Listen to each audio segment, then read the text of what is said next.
गुस्सा क्या है? गुस्सा आप जानते हैं? जब आप किसी बर्तन में पानी उबालने के लिए रखते हैं और वो पानी आग की तपिश की बिना पर जब जोश मारने लगता है, उबल जाता है, तो उस पानी में आप अपना चेहरा नहीं देख सकते हैं। इसी तरीके से गुस्से के आलम में आप अपनी कैफियत को नहीं समझते हैं। आप ये चाहते हैं कि अपनी बात दूसरे पे मुसल्लत कर दें। आपको अपनी ही बात सच्ची लगती है और दूसरे की बात झूठी लगती है। ये है गुस्सा। और आप जानते हैं गुस्से के बारे में प्यारे आका सल्लल्लाहु ताला अलैहि वसल्लम क्या फरमाते हैं?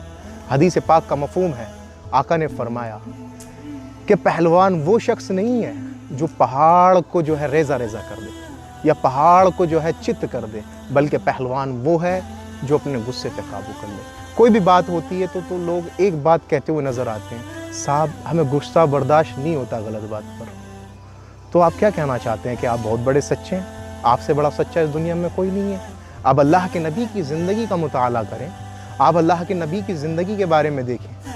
क्या अल्लाह के नबी की ज़ात से ज़्यादा कोई सच्ची ज़ात इस दुनिया में आई है? कोई नहीं आई है। लेकिन कभी आपने सुना है कि अल्लाह के नबी ने गुस्सा किया हो? आप पूरी सीरत का मुताला करेंगे रसूलुल्लाह की तो कोई भी ऐसा बाप नहीं पाएंगे जिसमें लिखा हो कि अल्लाह के नबी ने गुस्सा किया। आका सल्लल्लाहु ताला अलैहि वसल्लम इरशाद फरमाते हैं, सैयदना अबू हुरैरा रावी हैं, इमाम मुस्लिम और इमाम बुखारी इस हदीस को रिवायत करते हैं। आका फरमाते हैं कि जब तुम्हें गुस्सा आए तो खामोश हो जाया करो। और प्यारे आका एक और मकाम पर फरमाते हैं कि इंसान का सबसे बड़ा दुश्मन अगर कोई है तो वो उसका गुस्सा है, क्योंकि गुस्सा एक ऐसी चीज़ है जो शैतान को रास्ता देता है और जब गुस्सा आता है तो शैतान खुश होता है। और हम अल्हम्दुलिल्लाह ताला अल्लाह और उसके रसूल सल्लल्लाहु ताला अलैहि वसल्लम के हुक्म पर अमल करने वाले हैं।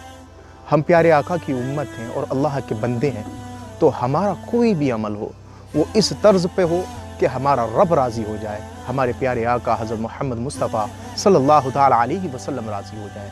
मौला ताला हमें गुस्से के अज़ाब से महफूज फरमाए। मौला ताला हमें गुस्से के वक्त खामोश रहने की तौफ़ीक़ अता फरमाए।